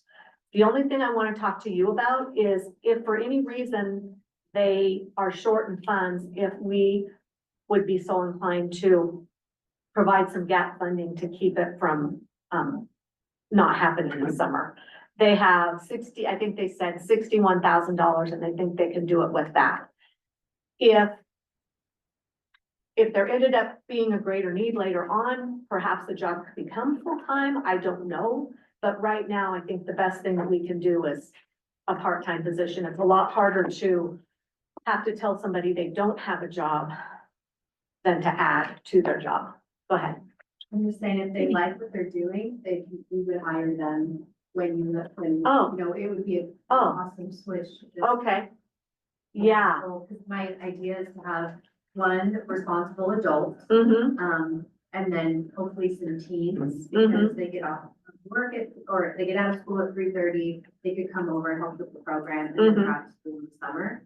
And it costs us a little bit less to hire. Right. So that would offset our overall operations a little bit.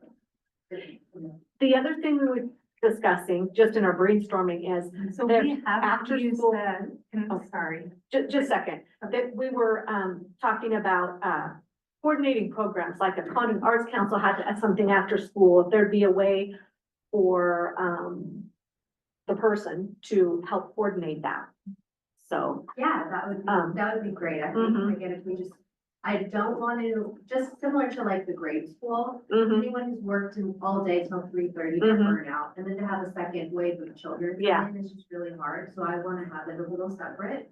So one, again, responsible adult that would kind of run those sorts of things would be great. I mean, I would be the director, but they could have those like lead teacher sort of Mhm. responsibilities. yeah, Would be great for them to have them consistently there every day, so parents aren't just jumping from program to program as they Mhm. come up, like the arts council. yeah, That would be great. great, sorry, Commissioner, go ahead. That's okay. I just was wondering, because when you were talking about the public health Mhm. and South Gillen Health and prevention, so is that like using the prevention services assistant spot that's been empty and Yeah. hasn't been used? Can I we thought use about for that too. I thought about that too. Is possible. They need to advertise. That's the problem. They needed us to say, is this gonna be a half-time position or a full-time position? And I didn't feel like I could say it was gonna be a full-time position. Number one, I'm not sure if you can justify the work. And the other issue is we haven't gone to the budget committee yet. Yeah, so I thought right now, Because that I believe would- that is a half-time position. it is. within that. So if we're later on getting into a full-time position, we could use those funds. It's already budgeted. We could leave that in the budget. Would that work, do you think? Yeah, but is anybody else gonna have enough money to pick up additional? Well, the prevention would be the half. It's, public health money. It's prevention, public health money, and this money is Gillum County money. So, yeah. Okay. Mm-hmm. Okay, I will tell them half-time at this time, and then we'll explore more. I think we're gonna learn about the position too, and find out if it's a really good fit, then you're gonna find out if the person wants to do more. And, the problem that came up was it's hard to attract somebody to a part-time position. Well, I think that's a very valid point, but it also isn't full justification for making it full-time if it really isn't. So, We'll have food at the summer food programs, so we can be there. okay, good. Yeah. So the school's gonna allow the kids to be there. If you do that, if they can get the person, then we'll get it up and running. Okay, good. All right. All right, so that covers that. Arden Mills rent amount. I've been working with Scott Dillingham, his name is. Very nice person. We've been working together on this lease. We have it legally reviewed. The lease is legally reviewed, but here's the issue, and I needed some guidance from you. Now, is this on their big building? This is the big building. It was all of it was a 20-year lease, all pretty much simultaneous. So, they pay I got the numbers here, hold on. Pardon those. They pay $20,800 a month. And when I talked to him about negotiating another agreement, we kind of talked about a 5% increase. what he did in his calculations and on his side was the way the 20-year agreement, the prior 20 years was, for the first 10 years, it was like $7,000 and the next 10 years was $20,000. So we averaged those two and proposed like a $15,000 rent. I came back and I said, that's not enough. So then they countered with 17.5. This is my question to you. Do we want to stand firm on the $20,800 per month rent plus a 5% increase? Or what do you want to do? So the original one was 20 years Yes, and they started at 7 yeah. for 10. It was because I think they were getting Starting up off. and running. They were developing their business in those first 10 years. And the last 10, they paid 20,000. 20,000. Mm-hmm. Oh, a little over 20,000. I brought my full numbers up here, but I don't think. Gosh, I can't believe. Oh, here How we did go. they calculate that? So he's, okay, so it goes, I said, why did you propose $15,000? I'm trying to understand. He goes, I arrived at the number by averaging the rent over the first 10 years and the last 10 years. The rent was $7,800 annually for the first 10 years, then increased to $20,800 from year 11 to 20. Which I see his argument, but I mean, They're no we're longer dealing with up and 20. Trying to get Yeah, the up first and 10 going. Yes. years should not play No. into it. So do you think that we should, propose the 20,800 with 5% increase? But, Or some other number? we're not gonna go 20 years, are we? No, No. it's gonna be a 5 year, I believe they proposed 5 years. 5 year. Yeah. And it's not gonna be 20 years. I think it was because of there was rental of equipment and they needed it to be a 20-year agreement then because we built it and. So we're 5%, so we're at 21, so. It's not that much, so, Yeah. I mean, if you wanted to go higher, that's fine too, but. They're a I business came that up is, with 1,040. I think, let me see, I had it calculated too. Yeah. They're a business that they have a hard time, getting people to work there because they compete with waste management, they compete with the wind, and it's, not the most pleasant work. So I think they do struggle. We do want to keep them there. But I think go back and negotiate with them and I don't think we want to go backwards. no. So, Yeah, that's what took it. but to me let's because- see what they, Okay, see, and one of the reasons, I'll say this on the record. If nothing Then I else, could say, I I would discussed say- this with the county court. It's not just me. well, and I don't think I'd want to take less than what we were getting, but Yeah, no. I just It's needed kind to of like make explain an offer. to you, yeah. So now so, okay, I'll go back and tell them no less than what we were receiving. And then we're asking for the 5%. That's what. Yeah, because the 5% is only adding Mhm. 1,000, so it basically make it about 20. And we'll have the opportunity to renegotiate more often with the shorter lease too. And I think in the lease, I should have brought it, and it's not signed. It says that we can reevaluate annually. So we can do that. I don't blame them for. Mhm. you They know, tried. wanting to They get tried. less, but They tried. I can't believe they've Okay. been there 20 years already. Yeah, okay, so the last item is, as you remember at our town hall, there was discussion about Greater Idaho, and I did not put it on the agenda. And we received a call yesterday from the person who brought it up, Mike Cowan, and he asked that we either discuss it or put it on the next meeting agenda. So I'm just gonna leave it up to you guys to give any input. who brought it up? His name is Mike Cowan. He's a resident of Arlington. Oh, Mm-hmm. I don't see how that's county.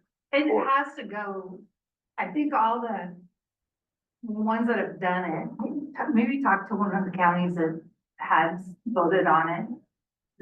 They just put it in front of the vote or something. It's not something we decide. No, and That's that's the why vote. I was thinking, we need someone to make a pitch to us if they want us to do anything. I don't think it's for us to, analyze. Or somebody I- within the county that's running that to push, putting it out. And I haven't had anyone ask me in county, we've received some statewide letters, but not in county. Since I've been here, they like came and sat down and talked to me that wanted us to consider. I've had a few people come in and say, why they think it might not work. But all that would happen if it were to go on the ballot is that you would annually discuss it. That's it. So, But it's not. the do you want us to courts- put, yeah, It's not the court's role to get it no. to vote. And I don't have time to research it either. So I need someone to do the research for me if they want to pitch it. Well, I have no idea what the benefits or the Mhm. risks are. Mhm. I'm not saying, It's nice to hear someone talk about it. Yeah. So So, my criticism of it is our problem is that the west side of the state dictates just about everything with us. Yeah. And if we go with Greater Idaho, or when they were talking state of Jefferson, then what happens is, I believe, then the next thing, you know, you have Bend turns into the next metropolis, and they dictate what happens with you. I would rather see us fix the things with the state of Oregon and go that route. Besides, they're never gonna let us go because we have all the renewable energy on this side. And that side of the state is not gonna let us go. Not without a fight. I spent my junior high and high school years in Lawrence, Kansas, and they have a similar issue there, it's just the opposite. So like, that area is very blue, but the state is red. mhm. And it's very similar, and I feel like a lot of states encounter a very similar issue, but I've never seen it get to the point where. It's Yeah. like, these guys, they're going to county college right now, you're finding out that, and I did when I went to county college, that we don't have that much difference with other county commissioners and counties, like Wayne County and some of them, you have similar issues, just it's a little different. It's That's when you true. get to the legislators that we are, you know, Mhm. horribly, and our governor, and just horribly overshadowed. Yeah. So where do we go from here? Have we discussed it? Is this sufficient? Well, I just don't see how we drive the train when we don't know what the, pros and cons are. I don't think it's our job I to don't do that. even want. Hmm? At one point, this had gone on for a couple of years and I asked the governor of Idaho, because he was at a cabinet meeting, and he goes, "Why didn't even ask me?" Oh, But that was a couple of years ago. okay. I'm sure maybe Mhm. somebody's actually met with him now. Mhm. I feel like we're getting this. I'm with you, I think we should just stay and try to work on it with them. Sometimes. it makes Fix us what we feel so have. Helpless, Mhm. you know, like we're dealing with the wolf issue, I'd rather be with Idaho. Mhm. Because people have had it with that wolf issue. They're taking probably, the women's prison, so I just choose not to know anything. But it's so out of hand in Union, Corral County, and they'll be here. Yeah, they already are. Yeah, Hey, they're up by Kinsey Golf Course. yeah, but I'm just saying, we'd be better off with that issue, which is probably one of our number one issues out here right now, but I don't think Idaho, I just think we're, oh, no. We just haven't had a big drive for requests on this particular issue. I haven't had anybody come here and ask Maybe us. the counties need to get back to, you know, controlling their own County. Yeah, because it's like, you know, we had people that voted at the state level when they're talking about the hunting, the cougars with dogs and stuff, that was voted on by people in the city that. They absolutely have no. So that was one of the things that is coming up, I think, down at the legislation is. Right. Well, they have their. Letting the counties go back to.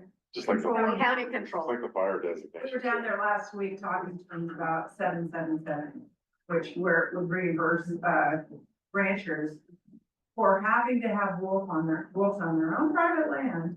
They didn't want in the first place. That would compensate them, not just for the loss of, for instance, we lost, you know, several ewes and we just bought them and they got babies in their tummy. And we spent $300 for them, but it would compensate compensate them for what she would have produced during her lifetime. Yeah. Whether that's Wolfer Pendleton and an adult, you know, a full-grown man that you're gonna market. I don't know if that's gonna go anywhere, but. Well, I don't know if this is true, but I've heard that it's not even worth turning them in Yes, because you don't even get enough money to even make it worth it. And we're at the then, point now, if we don't, because we were like that too. and- Yeah. What, you know, so if you have a wolf on your property, well, I haven't seen them. So you would just take that, otherwise it brings attention to your ground and they wanna put cameras on your ground. We don't wanna do that. Anyway, but, we've had to do that. And we said, well, as we went along, we said, we don't want compensation for them. We're not here for compensation. We like the problem just taken care of so that we don't have to come with our hands out. asking for compensation. Our neighbors have 300 cows and they've been in it for generations and they also farm. They're such hard workers. I mean, they're 7 days a week. They're watching their cows, but when they pregnancy tested their cattle in the fall, like you do, they were short some cows, but 52 head out of 300 were not bred back. You know how much that is for just the calves alone that they would have gotten that year, and then you're feeding the cow wrong, which cost you that much money. And that was But stress. it's terrorizing, it's just From stress. terrorizing. And they said, oh, there's 300 there's 600 wolves in Oregon. I can guarantee you there are way more than that. oh yeah. There's In more one than- night, they caught three, a quarter mile apart along the ridge on property that we were grazing in one night. When Colorado wanted wolves, in 2 days, they delivered 5 wolves to them. If we only had 300, they wouldn't be that easy to catch. And those 5 wolves, when they went to Colorado, first night, killed livestock. And they won't listen to you because they say, well, they're so loyal. To who? They're raising them for a reason. That's why all of the nursery rhymes. I've heard that. Okay.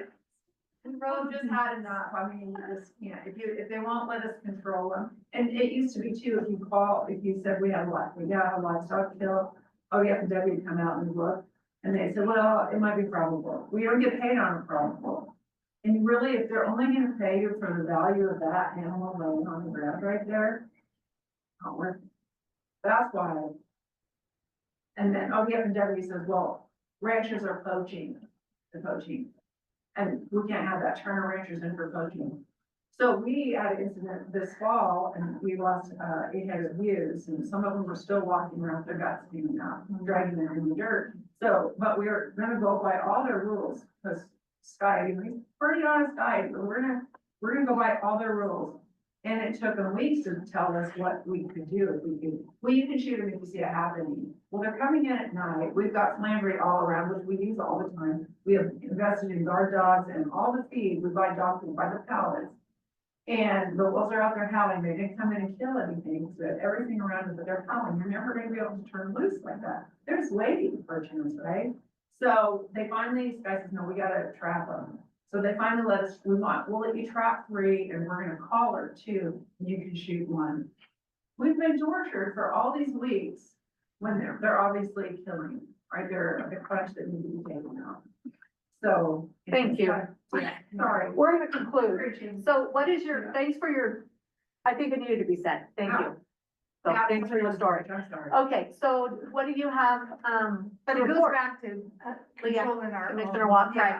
right? I made a list. So, we had a meeting in Arlington at the Arlington Library. With Mary Reeser, Mary Mitchell, who is retiring in June, and the new librarian down there. Some of the board members, Mayor Buffton was there, Denise Ball was there, I was there. And the 2 libraries are looking at, since they are bringing on a new librarian, who they don't think will work as cheaply as Mary has generously done all these years, that they're looking at trying to somehow cooperate and come underneath of the counties. Will that affect our Umbrella. budget this year? They're working on it right away. That Okay. would still bring, so the city of Arlington right now provides them the building. Pays 20, They We get pay the 25. utilities and all that stuff, and then I think they, pay another 44,000 to their budget. And then the county gives them 25. So it Okay. sounded like they were gonna have to go back to the city council, but it sounded like the city council would still be willing to contribute that 44,000. Oh, So I don't think it would be a huge lift, but it would bring them under the county umbrella, and then they could have maybe more extended hours and better service for their patrons Okay. down there. and they would just have their regular one person. Yeah, Okay, well, they have, I think they have a youth librarian and then a librarian, okay, basically Marion like we kind of do. person. Okay. Yes. all right. So, but they're going to get together, and after they went back to their respective boards, councils and everything, then they were gonna, start meeting and hashing out stuff. Okay, so they're talking. And Yeah, that's, when it was discussed before, it has to happen here before anybody comes to county court with a concept like Yeah. that.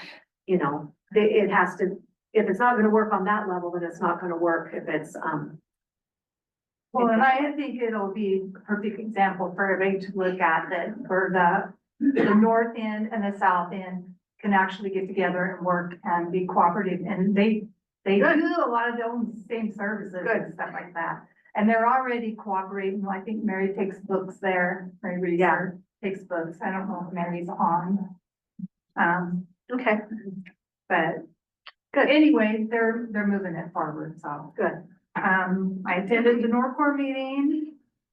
And then I met with Daleen Wilson the other day, and we went over, started on the budget. We're gonna meet with, Brooke and Nathan tomorrow, I believe it is.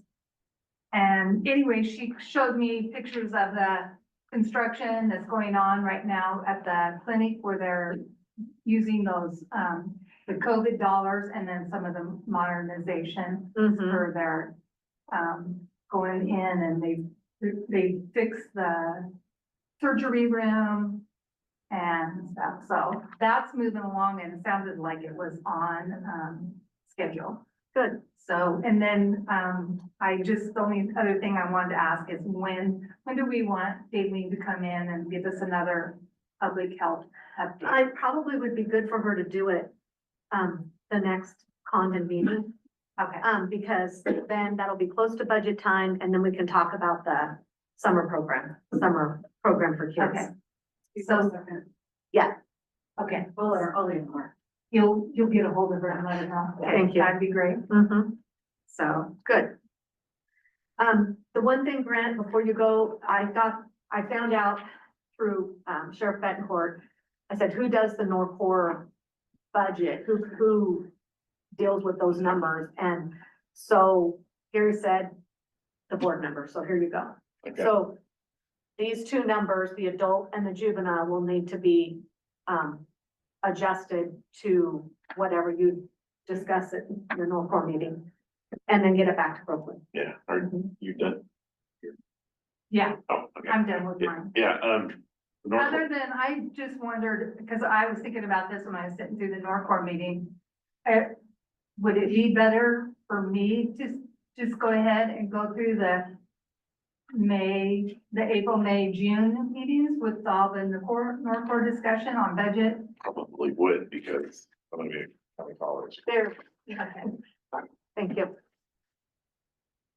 And just get it back to because them. they're talking about, I think Donald Jameson is the Yes, he's a budget committee member. from Con. Mhm. Yeah, we had a Norcore special meeting yesterday, Zoom. They just ratified their contract for the employees there. Little bit of budget concerns were coming into that. Still Okay. kind of up in the air. I think last year they were only, I think they increased ours 5%, I think wasn't it? Something like that. But that's, we're jumping into that, the budget part too. Mhm. Next meeting is the 20th. I don't know if you wanna go No, to go that. ahead. I can make that one. I think they gave the budget calendar out last meeting, and I think the budget committee meetings are like before the board meetings. Yeah. And I think they're in April, May, June if they need it. I believe. Okay, I yeah, got to look at there. but anyway, I plan on attending that one, the 20th, because we don't have county college. Oh, yeah, we don't have it And, anymore. Okay, that's all I have. good. All right. So whoever's gonna do that budget, just get it back to Brooklyn before we have our budget. Maybe 7. Okay, So so, this is just basically. Just the she's two wanting to numbers. Know what. Got a number to put. yeah, is it gonna increase? Is there? Sure it is. Yeah. Okay, went to county college, it was good in Salem. Court security budget meeting was on the 24th. Had a call with fiber, consultant on the 26th, East Oregon County's, meeting. And then had a meeting on the event center for getting the kitchen figured out. To figure out if senior meals is gonna go up there, and it's going to be designed so senior meals can go up there if they so choose. Since Gillum County's funding it in part, it will be able to be utilized for that purpose. So that can move forward, so they can go out to bid. The bus bar's out to bid. And I think they're gonna break ground soon, like maybe next week. So the bus barn's already Yeah. been awarded, It's right? been, it's already been awarded. Yeah, so, Yeah, it's been awarded. They're to groundbreaking now. yeah, And this one is, possibly the 10th. okay. I don't hold my breath. And, have been doing the East Oregon caucus calls at 7 a.m. You've been doing some of those too. There's legislation for a 4% tire tax that's just came out. So that's one to watch. That's new. Had elected officials meeting yesterday, then went to Rufus yesterday afternoon and met with Jessica Mehta to figure out what steps we need to take to start moving toward, joining them. And we're to the point of mapping. And so the assessor's office is gonna help us there's some mapping that needs to be done for, this is all EDA's approval to do this. So you have to jump through these hoops. So that's the only thing she asked of us. The rest of it, Jessica's gonna take care of, but she said, just be prepared with everything with the federal government. And she said, we were told before all the federal things started happening that it could be, 6 months after we submit the final approval. So this isn't gonna happen today or tomorrow, but we're working on it. Let's see, what else? I think that's basically working on contracts, working on the budget, found out exactly what SIP agreements we have. I've studied it, I'm learning it, I understand where we're at, so I know how long they last. So Shepherd's Flat's gonna come off in 27, and it's a big one, but it should roll into tax. I think what we've learned is that we all need to So be will it prepared. roll in stages though? Because it all came It'll online all at the same go, time, yeah. even though it was 3 different. Yeah, because it was one agreement, the dates all match. Okay. So, and that one was a repower, so it should retain its value. But we're learning a lesson about when monies come now, we need to do our due diligence and watch our own budgets. Because more is gonna be in property tax that could be appealed. And so we need to prepare for that and communicate with the assessor's office. It's gonna be about twice as much in tax. So we receive about $4 million in tax, and according to the estimates, and I don't wanna say anything for sure, we're gonna be getting about between 3 and 4 million total. Not just Gillum County, but total. So that's a big amount of money. So, Because I think did Sherman County realize more than they really thought they were gonna get to begin with. did Seems they? like somebody told me that, you know, when theirs have been rolling off and they realized more tax dollars than they originally. Oh, yeah, and that all comes down to Department of Revenue valuing them, and we have no control over how they're valued. Yeah. But it is good that a project like that's been in an agreement like this for that long, is a repower, because that means that it isn't depreciating as fast as it otherwise would. Did they say it was significant? More? I just remember him saying that it was more than they were anticipating, I think. They were like, I think they were pleasantly surprised That's that, good. because they figured they would devalue. That's or good. Clear down and then. That's good. I'm working a lot on, this proposed strategic investment program, SIP agreement with Avangrid. We have a public hearing scheduled. It's still got some bugs to work out. It's gone through legal. It's really close to being done, but it will be done by the next meeting for you guys to, there's gonna be a public hearing. It'll be a review. The basic, I negotiate or we negotiated at 75% of taxes we otherwise would receive, which is a really good deal. So that's all I have. Is that spreadsheet that Chet had? Yeah, you might have gone and met with him. Yes, good. That was it. Okay. Yeah. Okay, that's all I have. Anything else? You just came in. Paul, do you have anything or just? Okay, all right. Meeting adjourned.